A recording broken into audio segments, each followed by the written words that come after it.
या कुन्देन्दुतुषारहारधवला या शुभ्रवस्त्रावृता या वीणावरदण्डमण्डितकरा या श्वेतपद्मासना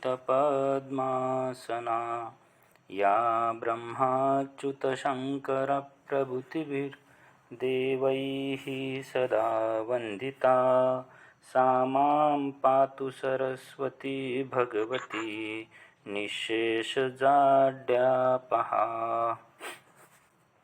जयांचे केलिया स्मरण होय सकळ विद्यांचे अधिकरण तेची वंदू श्रीचरण श्री गुरूंचे जयाचिनी आठवे शब्दसृष्टी आंगवे सारस्वत आघवे जिव्हेसिये वक्तृत्व गोडपणे अमृताते पारुखे म्हणे रस होती ओळगणे अक्षराशी भावाचे अवतरण अवतरविती निजखूण हाता चढे संपूर्ण तत्वबोध श्री गुरूंचे पाय जै हृदय गिवसू निठाय तै एवढे भाग्य होय उन्मेषासी ते नमस्कारोनी आता. रसोऽहमप्सु कौन्तेय प्रभास्मि शशिसूर्ययोः प्रणवः सर्ववेदेषु शब्दखे पौरुषं नृषु पुण्यो गन्धपृथिव्यां च तेजश्चास्मि विभावसौ जीवनं सर्वभूतेषु तपश्चास्मि तपस्विषु. कैवल्य साम्राज्य चक्रवर्ती विश्वमाऊली ज्ञानोबाराय सकळ संतांची मांदियाळी आणि गुरुवर्यांच्या कृपा आशीर्वादाने आज आपले श्वास सुरू आहेत. ते निरर्थक नसून ते सार्थक आहेत, कारण आपण भगवती ज्ञानेश्वरी सारख्या ग्रंथाच्या चिंतनासाठी या ठिकाणी प्रवृत्त झालेले आहोत. गुरुवर्य बाबांच्या मुखातून त्यांच्या अमृततुल्य वाणीतून आपण या श्रेष्ठ अशा ज्ञानेश्वरी ग्रंथाचं चिंतन आपण ऐकत आहोत, चिंतन करत आहोत. या ग्रंथामधील जे पहिलं षटक आहे, म्हणजे अगोदरचे 6 अध्याय आहेत, त्या पहिल्या षटकाचं संपूर्ण चिंतन आपण ऐकलेलं आहे. आणि आता दुसरं षटक जे आहे, म्हणजे 7वा अध्याय जो आहे, त्या 7व्या अध्यायाला त्याच्या चिंतनाला आरंभ झालेला आहे. 6व्या अध्यायामध्ये किंवा पहिल्या षटकामध्ये पहिल्या षटकाचा जो शेवट होता, त्या शेवटाला भगवंतांनी अर्जुनाला योगाची साधना सांगितली, योगाची ओळख करून दिली, योगाचा परिचय करून दिला आणि सर्व प्रकारे त्या योगाचं ज्ञान भगवंताने अर्जुनाला 6व्या अध्यायामध्ये सांगितलं. माऊलींनी त्याच योगाला कुंडलिनी योग संबोधून त्या कुंडलिनी योगाला किंवा कुंडलिनी शक्तीला जागृत कसं करायचं याचा जो विधी आहे, ही जे साधना आहे, योग साधना आहे, ही साधना माऊलींनी आपल्याला सविस्तर 6व्या अध्यायामध्ये सांगितली. आणि आता या 7व्या अध्यायामध्ये भगवंत अर्जुनाला परमात्म्याचं स्वरूप कसं आहे, हे ब्रह्मस्वरूप कसं आहे, हे समग्रपणे जाणून देण्याचा निश्चय भगवंत करतात. आणि अर्जुनाला हे जे ज्ञान आहे, हे ज्ञान सांगण्यासाठी भगवंत 7व्या अध्यायामध्ये आरंभ करतात. या 7व्या अध्यायाच्या आरंभालाच भगवंत निश्चय करतात की हे बघ अर्जुना, पहिल्या श्लोकामध्ये भगवंत म्हणतात की मय्यासक्त मना पार्थ योगम युंजन मदाश्रयः असंशयं समग्रं मां यथा ज्ञास्यसि तशृणु ज्ञानं तेऽहं सविज्ञान मिदं वक्ष्याम्यशेषतः यज्ञात्वा नेह भूयोन्यत ज्ञातव्यमवशिष्यते. की हे बघ अर्जुना, आता तू 6व्या अध्यायामध्ये योगाची साधना ऐकलेली आहे, ती साधना तुला चांगल्या प्रकारे समजलेली आहे. आणि आता मी तुला माझं स्वरूप कसं आहे, मी परमात्मा ब्रह्म याचं स्वरूप कसं आहे हे ज्ञान मी तुला आता सांगणार आहे. आणि ते ज्ञान सांगल्यानंतर मग तुझ्या मनामध्ये कुठलाही माझं स्वरूप कसं आहे याबद्दलचा संशय राहणार नाही. म्हणजे तू समग्रम म्हणजे संपूर्णपणे तू माझ्या स्वरूपाला जाणशील. अशा प्रकारे मी तुला हे ज्ञान सांगणार आहे. आता हे ज्ञान सांगणार आहे तर ते कशा प्रकारे सांगणार आहे? भगवंत म्हणतात की सविज्ञानम, मी तुला ते ज्ञान तर सांगणारच आहे, पण ते कसं सांगणार आहे? सविज्ञानम, विज्ञानासहित तुला हे ज्ञान सांगणार आहे. हे जे ब्रह्मज्ञान आहे हे मी तुला विज्ञानासहित सांगणार आहे. आणि मग या विज्ञानासहित हे ब्रह्मज्ञान एकदा का अर्जुना तू जाणलं की मग तुला या व्यतिरिक्त आणखी काही जाणण्यासाठी शिल्लक असं काहीही उरत नाही. यापेक्षा मग ब्रह्मज्ञानाच्या पुढे काही जाणण्यायोग्य काहीही शिल्लक राहत नाही. अशा प्रकारे भगवंत अर्जुनाला बोध करतात आणि मग त्यावर पुढे माऊली भाष्य करतात. माऊली असं सांगतात की अर्जुन आता तू योगयुक्त झालेला आहे. योगाची साधना तुला समजलेली आहे. मी 6व्या अध्यायामध्ये सविस्तर योगाचं वर्णन केलेलं आहे आणि योगाची साधना आता तुला समजलेली आहे. आता तू योगी झालेला आहे, तू योगयुक्त झालेला आहे. पैगा तू योगयुक्तू झालासी. आता तू काय झालेला आहे? योगयुक्त झालेला आहे, म्हणजे तू योगी झालेला आहे. आणि मग आता तू योगी झालेला आहे, त्यामुळे आता मी तुला माझं स्वरूप कसं आहे, परमात्म्याचं स्वरूप कसं आहे त्याचं ज्ञान आता मी तुला सांगणार आहे. त्यालाच ब्रह्मज्ञान असं म्हणतात. ते ब्रह्मज्ञान मी तुला अर्जुना सांगणार आहे. आणि ते कसं सांगेल? माऊली म्हणतात की तुझं ज्ञान सांगेन तैसे विज्ञानेसी. तुला मी हे ज्ञान सांगणार आहे, मात्र ते कसं सांगणार आहे? विज्ञानेसी सांगणार आहे, म्हणजे विज्ञानासहित सांगणार आहे. आता विज्ञान या ठिकाणी कशाला म्हटलेलं आहे? तर विज्ञान म्हणजे हा प्रपंच, हा संसार, याला विज्ञान म्हटलेलं आहे. आणि ज्ञान म्हणजे ब्रह्मज्ञान. तर हे मी ब्रह्मज्ञान तुला या संसाराचं स्वरूप समजावून सांगेल अगोदर.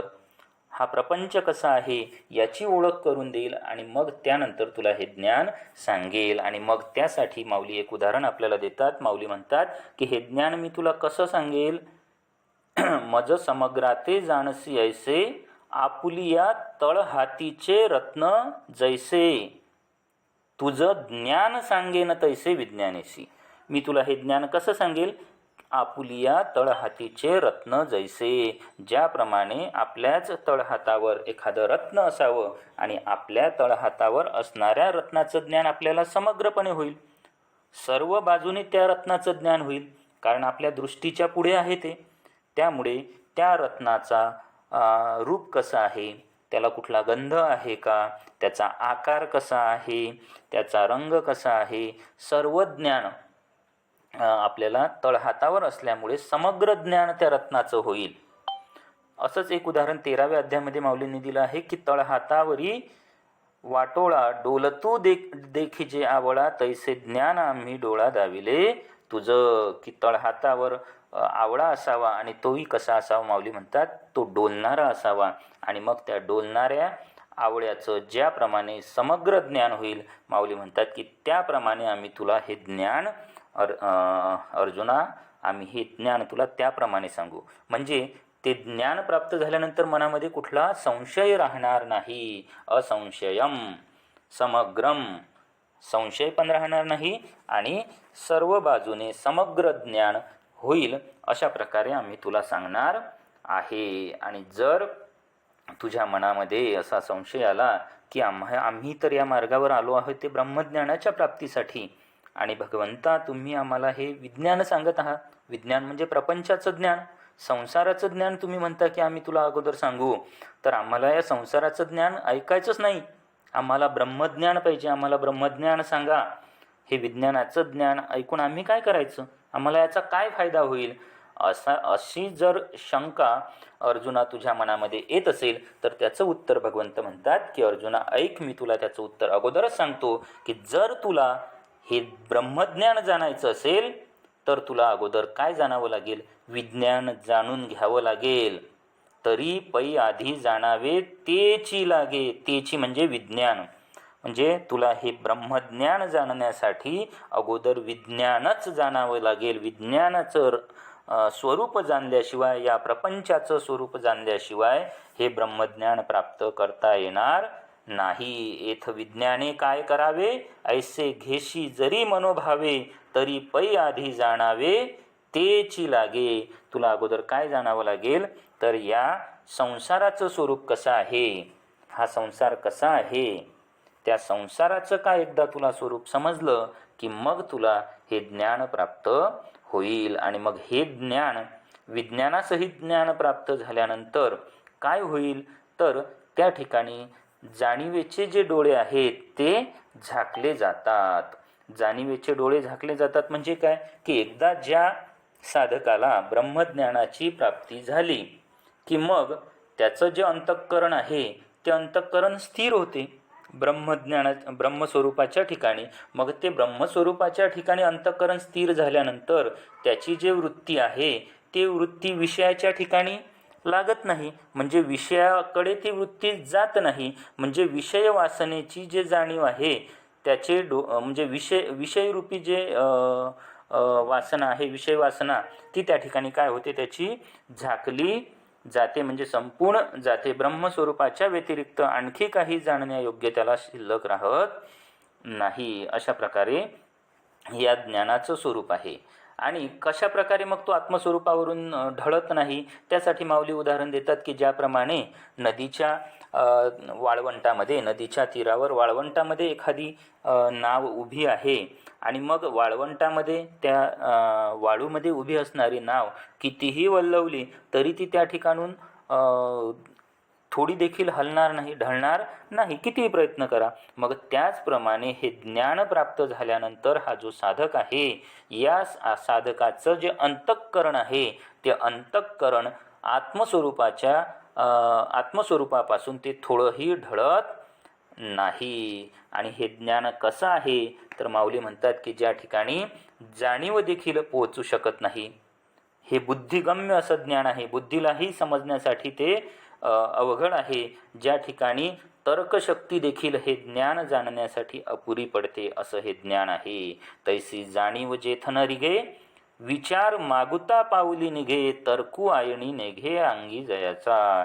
अशा प्रकारचं हे ज्ञान आहे की ज्या ठिकाणी जाणीवही पोहोचू शकत नाही, बुद्धीही त्याला जाणू शकत नाही आणि तर्क देखील त्या ठिकाणी अपुरा पडतो. अशा प्रकारचं हे ज्ञान आहे. आणि मग आता हे ज्ञान आहे. विज्ञान कशाला म्हणतात, माऊली सांगतात की हा जो प्रपंच आहे, हा प्रपंच म्हणजेच काय, तर विज्ञान आहे. आणि अज्ञान कशाला म्हणायचं, तर या प्रपंचाला जे साधक सत्य मानतात, हा प्रपंच, हा संसार हाच काय आहे, खरा आहे, म्हणजेच या विज्ञानाच्या ठिकाणी ज्यांची सत्यत्व बुद्धी होते, ज्यांचा निश्चय होतो की हे विज्ञान म्हणजे हा प्रपंच, हा संसार हाच काय आहे, तर हा खरा आहे, या असं जे मानतात ते आहे अज्ञान. तिन्ही गोष्टी माऊलींनी एकाच ओळीमध्ये सांगितल्या की अर्जुना तया नाव ज्ञान. कशाला ज्ञान म्हणतात, ज्या ठिकाणी जाणीव पोचू शकत नाही, जे विचार पोचू शकत नाही, तर्कशक्ती देखील अपुरी पडते, तया नाव ज्ञान. एर प्रपंच हे विज्ञान. मग या ज्ञानाव्यतिरिक्त जे काय शिल्लक राहिलं आता या विश्वामध्ये ते काय आहे, हा सर्व प्रपंच, सर्व संसार, हा सर्व प्रपंच, सर्व संसार हा जो आहे यालाच म्हणायचं विज्ञान. आणि मग आता अज्ञान कशाला म्हणायचं, तर हा जो संसार आहे, या संसाराच्या ठिकाणी सत्यत्व बुद्धीचा निश्चय होणे म्हणजेच ते आपलं अज्ञान आहे. म्हणजे जर आपण या संसाराला सत्य आहे असं मानत असू, हा देह सत्य आहे, या देहासंबंधी असणारे सगळे सोयरे, नातेवाईक, घरदार यालाच जर आपण सत्य मानत असू, तर ते आपलं काय आहे, अज्ञान आहे. आणि मग आता या अज्ञानाचं आणि विज्ञानाचं काय झालं पाहिजे, तर माऊली सांगतात की हे जे अज्ञान आहे ना, हे अज्ञान हरपून गेलं पाहिजे, म्हणजे अज्ञानाचा नाश झाला पाहिजे आणि विज्ञानाचा लय झाला पाहिजे. आणि हा अज्ञानाचा नाश किंवा विज्ञानाचा लय, ह्या दोन्ही गोष्टी तेव्हा शक्य होतील की जेव्हा तुम्हाला सद्गुरूंची भेट होईल आणि सद्गुरू तुम्हाला उपदेश करतील. त्या उपदेशामुळे या अज्ञानाचा नाश होईल आणि जे विज्ञान आहे, जो प्रपंच आहे, तो प्रपंच त्या ठिकाणी प्रपंचाचा लय होईल. कारण आपल्या डोळ्यापुढे जो संसार दिसतो, आपल्याला देह दिसतो, मुलं बाळं दिसतात, शेजारी पाजारी दिसतात, नातेवाईक दिसतात, हे सर्व दिसत असताना मग ते खरे नाहीत असं म्हणणं काही सोपं नाही. कारण आपल्या डोळ्यापुढे दिसणारी वस्तू आहे आणि त्यालाच ते खरं नाही, सत्य नाही असं मानणं हे काही सोपं नाही.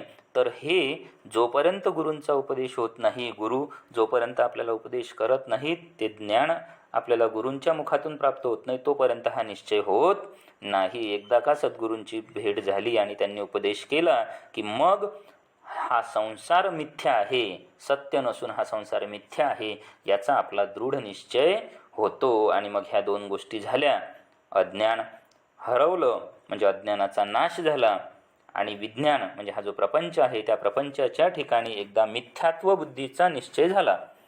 मिथ्या म्हणजे खोटे नाही, मिथ्या म्हणजे ते भासत जरी असले तरी त्या ठिकाणी सत्यत्व बुद्धी न होणे, त्यालाच मिथ्यात्व म्हटलं आहे.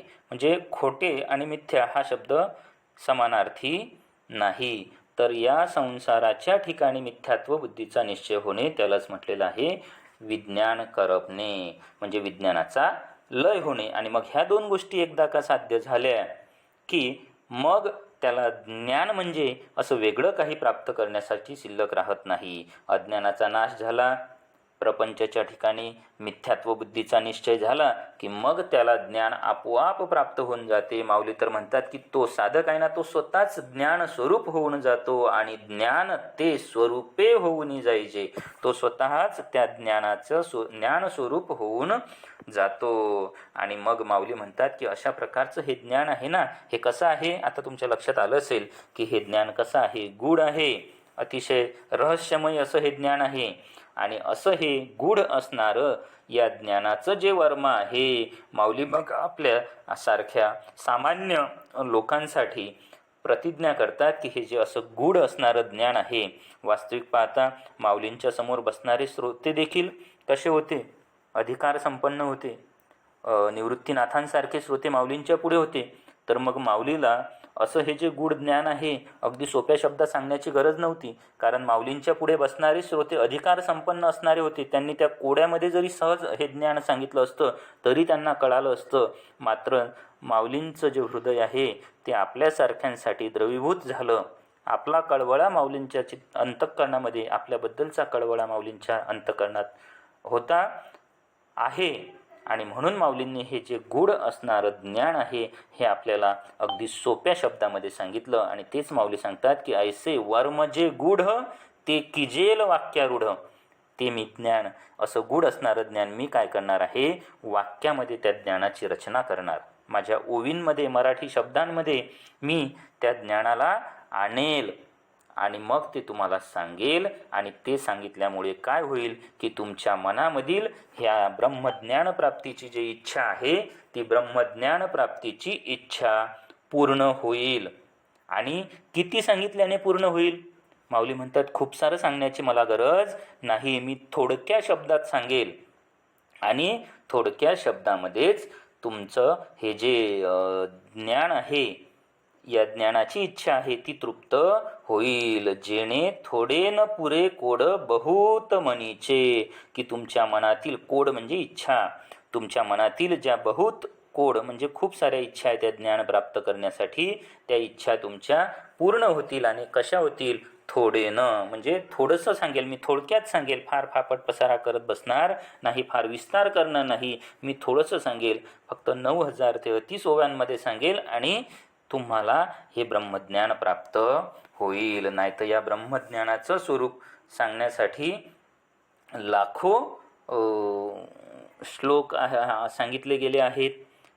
त्या लाखो श्लोकाचा अभ्यास केल्यानंतरही सर्वांना कळेल असं निश्चितपणे सांगता येत नाही. असं जे गूढ ज्ञान आहे ते गूढ असणारं ज्ञान माऊली म्हणतात की मी तुम्हाला मोजक्या शब्दामध्ये सांगेल आणि खात्रीपूर्वक सांगतात की ते मी ज्ञान सांगितल्यानंतर तुमच्या मनातील या ब्रह्मज्ञान प्राप्तीची इच्छा काय होईल, पूर्ण होईल. आणि मग एकदा का हे ज्ञान तुम्हाला प्राप्त झालं, तुम्हाला या विज्ञानाचं स्वरूप समजलं आणि या विज्ञानाचं स्वरूप समजल्यानंतर हे ज्ञान तुम्हाला प्राप्त झालं की मग हे ज्ञान प्राप्त झालेल्या साधकाच्या मनामध्ये बोलण्याची देखील इच्छा राहत नाही. त्याची बोलण्याची इच्छा खुंटून जाते, कारण त्याला ब्रह्मस्वरूप प्राप्त झाल्यानंतर तो तृप्त झाला.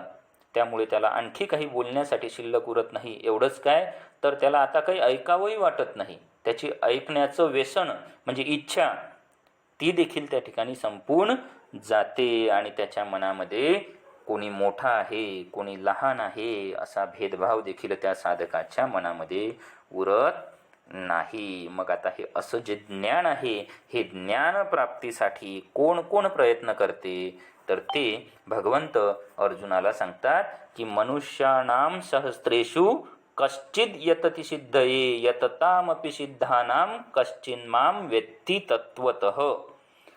की या ज्ञानाच्या प्राप्तीसाठी हजारो मनुष्य काय मनामध्ये धैर्य धारण करतात. दिवसा म्हणजे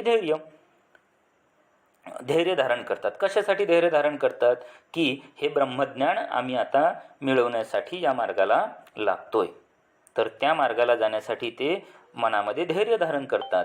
ब्रह्मज्ञाना प्राप्तीसाठी या ज्ञानाच्या मार्गाला ते लागतात. आता असे हजारो लागतात या ब्रह्मज्ञान प्राप्तीच्या मार्गाला, मनामध्ये धैर्य धारण करतात.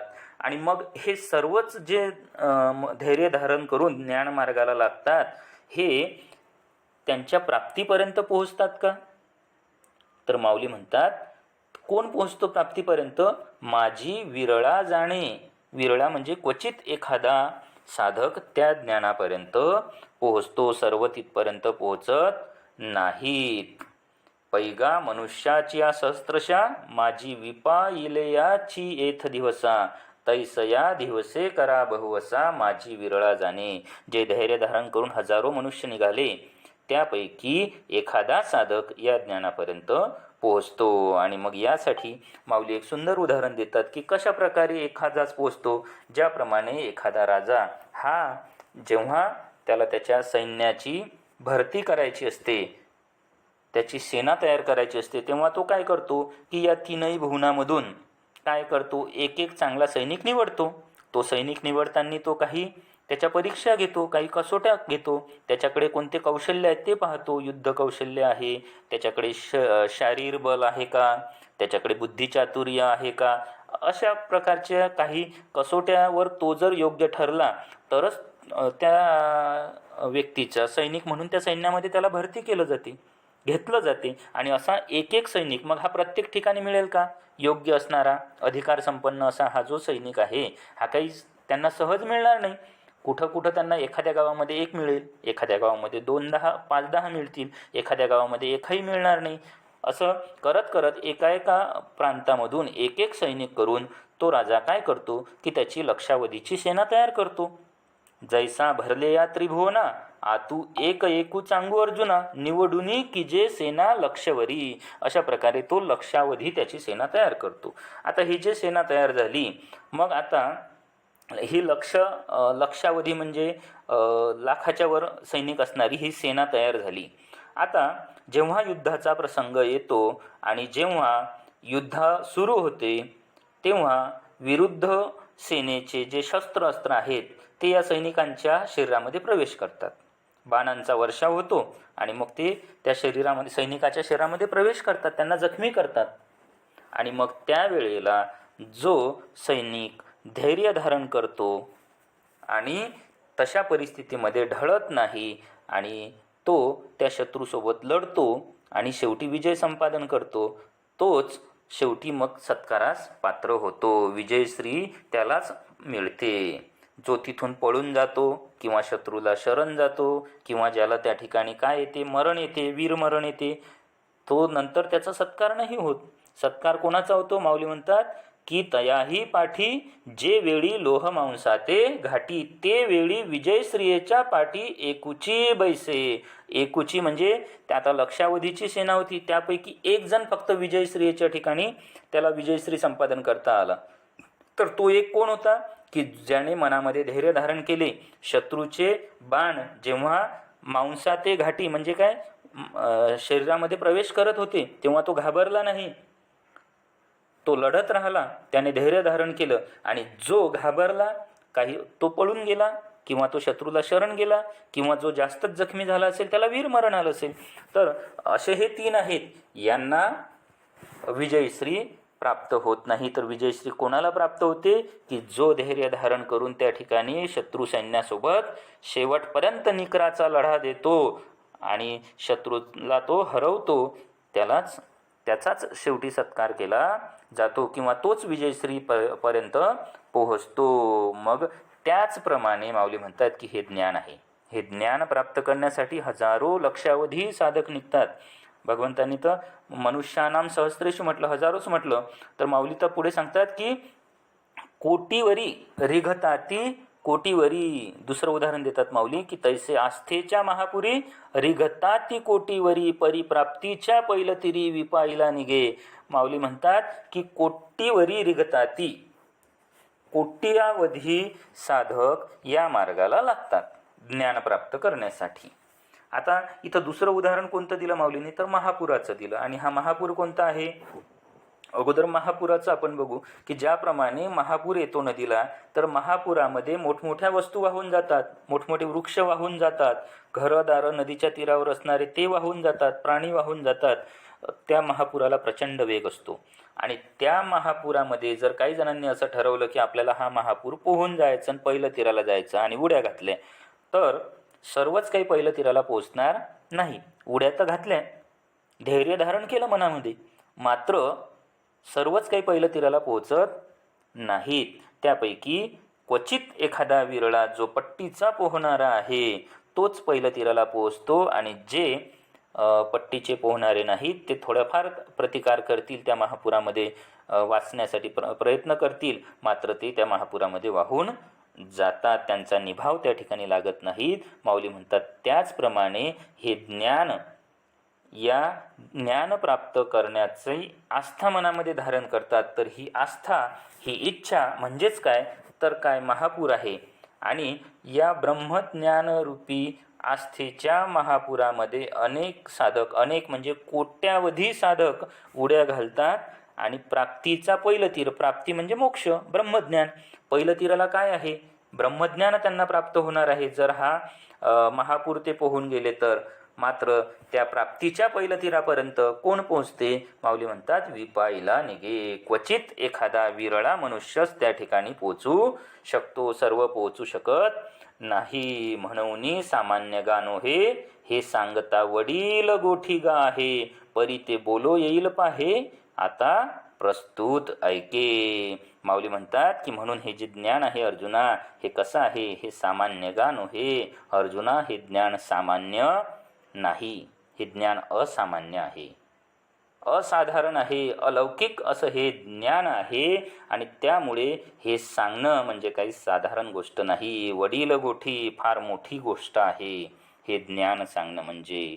आणि जरी हे फार मोठी गोष्ट असली तरी आता मी तुला ते ज्ञान सांगणार आहे, बोलो येईल पाहे. आता तू काय कर? प्रस्तुत ऐके, तू चित्त एकाग्र कर.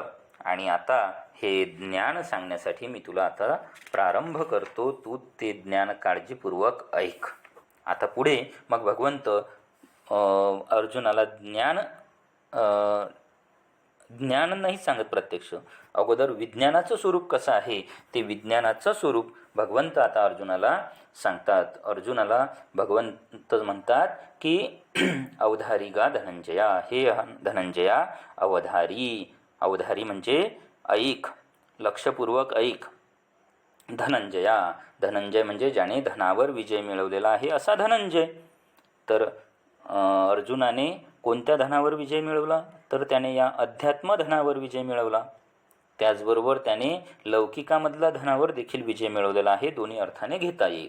जेव्हा राजसू यज्ञ केला तेव्हा त्याने प्रचंड धन प्राप्त केलं, या विश्वातील संपूर्ण राजांचा पराभव केला आणि त्याने हे लौकिकामधलं धन देखील प्राप्त केलं आणि हे पारमार्थिक धन देखील अर्जुनाने प्राप्त केलेलं आहे, म्हणून धनंजय. अवधारी गा धनंजया. भगवंत म्हणतात, हे धनंजया ऐक, हे जे संपूर्ण माया आहे ना, हे माया माझ्यापासूनच उत्पन्न झालेली आहे. ज्याप्रमाणे माणसाची छाया असते, सावली असते, ते कशापासून उत्पन्न झाली? त्या देहापासूनच उत्पन्न झाली. मग त्याचप्रमाणे भगवंत म्हणतात, ही माया जी आहे, ही माया माझ्यापासूनच उत्पन्न झालेली आहे. जैसी प्रतिबिंबे छाया निजांगाची. तरी अवधारी गा धनंजया, हे महदादिक माझी माया जैसी प्रतिबिंबे छाया निजांगाची. निजांग म्हणजे स्वतःचं अंग, स्वतःचं शरीर, स्वतःचा देह. या देहाची जशी छाया प्रतिबिंबे, ज्याप्रमाणे सावली पडते, त्याचप्रमाणे ही माया म्हणजे काय आहे? माझी सावली आहे. आणि या मायेपासून काय उत्पन्न झालं? हे महत्त्व उत्पन्न झालेलं आहे. म्हणजे या महत्त्वाला उत्पन्न करणारी ही जे माया आहे, ती माया म्हणजे माझी काय आहे? छाया आहे, माझी सावली आहे. म्हणजेच ती माया माझ्यापासून उत्पन्न झालेली आहे. आणि या मायेलाच काय म्हणतात? प्रकृती देखील म्हणतात. आणि ही प्रकृती कशी आहे? तर ही अष्टधा प्रकृती आहे. आणि येते प्रकृती म्हणजे जे अष्टधा भिन्न जाणी जे लोकत्रय निपजे ये स्तव. ही जे प्रकृती आहे, माया आहे, त्या मायेलाच प्रकृती म्हटलेलं आहे. आणि ही प्रकृती कशी आहे? अष्टधा भिन्न जाणीचे. अष्टधा प्रकृती आहे आणि या अष्टधा प्रकृती ही काय करते? लोकत्रय निपजे ये स्तव. या अष्टधा प्रकृतीपासून हे लोकत्रय म्हणजे स्वर्ग, मृत्यू, पाताळ किंवा हे जे 14 भुवन आहेत, याची उत्पत्ती या अष्टधा प्रकृतीपासून होते. आता मग अर्जुना तू विचारशील की ह्या जे अष्टधा प्रकृती आहे, ही अष्टधा प्रकृती वेगवेगळी कशी आहे? असा जर तुझ्या मनामध्ये संशय येत असेल तर आता मी तोच विचार भगवंत म्हणतात तुला सांगणार आहे. माऊली 18व्या ओळीमध्ये सांगतात, आप तेज गगन मही मारुत मन बुद्धी अहंकार हे भिन्न आठही भाग. माऊली म्हणतात की हे अष्टधा प्रकृती कशी आहे? यामध्ये 8 तत्व आहेत, 8 घटक आहेत. ते 8 कोणते आहेत? त्यापैकी 5 पंचमहाभूत आणि मन, बुद्धी, अहंकार. पंचमहाभूते कोणती? आप तेज गगन मही मारुत. आप म्हणजे जल, तेज, तेज म्हणजे अग्नी. तिसरा आहे गगन, गगन म्हणजे आकाश. चौथा आहे मही, मही म्हणजे पृथ्वी तत्व. आणि 5वं आहे मारुत, मारुत म्हणजे वायू, वायू तत्व. म्हणजे जल, अग्नी, आकाश, पृथ्वी आणि वायू हे पंचमहाभूत. आणि मन, बुद्धी आणि अहंकार असे हे 8 एकंदरीत हे 8 भाग कशाचे आहेत? तर या अष्टधा प्रकृतीचे आहेत. आणि यालाच काय म्हणतात? अपरा प्रकृती असं देखील म्हणतात. ते 5व्या श्लोकाच्या प्रारंभीच भगवंतांनी सांगितलं की अपरेयमितस्त्वन्याम प्रकृतीम विद्धी मे पराम जीवभूताम महाबाहो येदम धार्यते जगत. हे जे मी सांगितलं ना तुला आता, हे काय आहे? तर अपरा प्रकृती आहे, ज्यामध्ये 8 घटक आहेत, पंचमहाभूत आहेत आणि मनबुद्धी अहंकार आहेत. जेव्हा हे भिन्न असतात तेव्हा त्याला अपरा प्रकृती असं म्हटलेलं आहे. आणि मग आता परा प्रकृती कशाला म्हणतात ते भगवंत पुढे अर्जुनाला सांगतात की जेव्हा आता हे जे 8 घटक आहेत हे भिन्न आहेत तोपर्यंत त्याला अपरा प्रकृती म्हटलं. आता परम प्रकृती म्हणजे पराप्रकृती कोणती आहे? तर जेव्हा या 8 काय होते? साम्यावस्था होते. जेव्हा या 8 एकत्रीकरण होते आणि मग हे 8 तत्व एकत्र आल्यानंतर काय तयार होतो? तर जीवाची उत्पत्ती त्या ठिकाणी होते. त्याला परम प्रकृती म्हणा, पराप्रकृती म्हणा किंवा ती नाम व्यवस्था जीव ऐसी. तुम्ही त्याला जीव असं देखील माऊली म्हणतात नाव देऊ शकता. त्याला पराप्रकृती म्हणा, परम प्रकृती म्हणा, श्रेष्ठ प्रकृती म्हणा किंवा त्याला सोपं नाव काय तर जीव म्हणा. अशा प्रकारे या पराप्रकृतीची उत्पत्ती झाली. ते कशामुळे झाली? तर ती या 8 घटकाच्या साम्यावस्था झाली, एकत्रीकरण झालं. आपण मागच्याही पाठामध्ये ते एकत्रीकरण कशा प्रकारे होते, परमात्म्यापासून मायेची उत्पत्ती होते, ते माया तमोगुण प्रधान होते, तमोगुण प्रधान झालेल्या मायेपासून आकाश तत्वाची उत्पत्ती होते अगोदर, आणि मग आकाशाची उत्पत्ती झाल्यानंतर आकाशापासून वायूची उत्पत्ती, वायूपासून अग्नी, अग्नीपासून जल, जलापासून पृथ्वी, त्याच्यानंतर सूक्ष्मसृष्टीची उत्पत्ती होते या पंचमहाभूतापासून. नंतर सूक्ष्मसृष्टीच्या उत्पत्तीमध्येही अंतःकरण आहे, पंचप्राण आहेत, पंचज्ञानेंद्रिय आहेत, पंचकर्मेंद्रिय आहेत. हे चारही सूक्ष्मसृष्टीचे घटक आहेत. अंतःकरण, पंचप्राण, पंचज्ञानेंद्रिय आणि पंचकर्मेंद्रिय. याची उत्पत्ती झाल्यानंतर मग स्थूल सृष्टीची उत्पत्ती कशा प्रकारे होते ते आपण पाहिलं होतं. स्थूल सृष्टीची उत्पत्ती या पंचमहाभूताचं पंचीकरण होते. पंचीकरणाच्या 2 प्रक्रिया होत्या, त्याही आपण त्याचे आपण चिंतन केलेलं आहे. आणि मग